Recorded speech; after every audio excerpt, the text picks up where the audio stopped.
আমরা কেমন দেশে বসবাস করি? মানুষের প্রতি মানুষের কোনো মায়া মহব্বত কিছু নাই।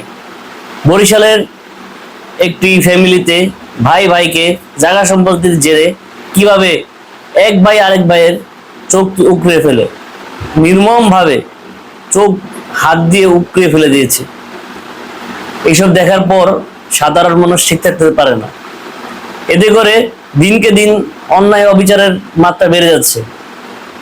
এগুলোর একটা ইতি টানা দরকার। প্রশাসনের প্রতি আকুল আবেদন, এইসব সুষ্ঠু বিচার করে তাদেরকে আইনের আওতায় আনা দরকার। চলুন আমরা দেখে আসি ভিডিওটি। ভয়াবহ এই দৃশ্য মুলাদীর সাহেবচর এলাকার। এক ব্যক্তিকে মাটিতে চেপে ধরে চোখ তুলছে কয়েকজন। সামাজিক যোগাযোগ মাধ্যমে ভাইরাল হয়েছে সেই দৃশ্য।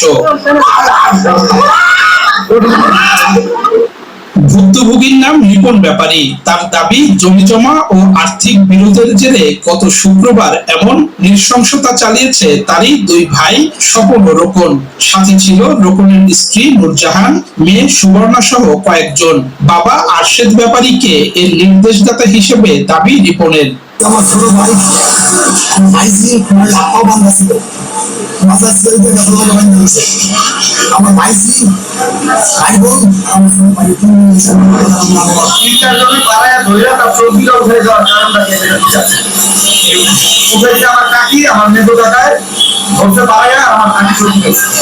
যদিও অভিযুক্ত আরশেদ ব্যাপারীর দাবি, প্রথমে ছেলে রিপনেরই হামলার শিকার হন তারা, পরে ক্ষুব্ধ জনতা তার চোখ তুলে নিয়েছে। পুলিশ বলছে, রাজধানীতে চুরি, ছিনতাই সহ নানা অপরাধে জড়িত রিপন ব্যাপারী। তার বিরুদ্ধে ঢাকা ও মুলাদীতে একাধিক মামলা রয়েছে। অর্থ সম্পদ নিয়ে পারিবারিক বিরোধের জেরেই এমন ঘটনা। রিপন থাকে সপরিবার ঢাকায়। পাওনা টাকা রিপন চাইলে বিভিন্ন সময় নিয়ে পূর্ব থেকে বিরোধ চলে আসতেছে বাবা এবং ভাইদের সাথে রিপনের। গত 23 তারিখ রাতে রিপন ঢাকা থেকে এসে টাকার চাপ দিচ্ছে এবং বলছে যে পেট্রোল দিয়ে ওদের ঘর দরজা জ্বালিয়ে দিবে বলে হুমকি দিচ্ছে। দেওয়ার পরে তারা গভীর রাতে এই ঘটনাটা ঘটায়। রিপন ব্যাপারীকে রাজধানীর জাতীয় চক্ষু বিজ্ঞান ইনস্টিটিউটে ভর্তি করা হয়েছে।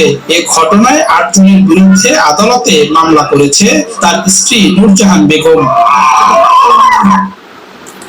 আসলে সুস্থ মানুষ কখনো এই ধরনের কাজ করতে পারে না। সম্পত্তির জেরে দুই ভাই মিলে এক ভাই বড় ভাইয়ের চোখ উপড়ে ফেলে। এতে করে সমাজের ভিতরে অনেক ধরনের প্রভাব ফেলতে পারে। এটা যদি সুষ্ঠু বিচার না হয়, সেই ক্ষেত্রে এই ধরনের ঘটনা আরো ঘটতে পারে। এতে করে সমাজের ভিতরে বিশৃঙ্খলা আরো ছড়াতে পারে। তো সবাই তো দেখলেন ভিডিওটা। আশা করি সবাই সুস্থ থাকবেন, ভালো থাকবেন, সবাই সবার জায়গা থেকে। আর এই ধরনের জিনিস থেকে এড়িয়ে চলবেন। আসসালামু আলাইকুম।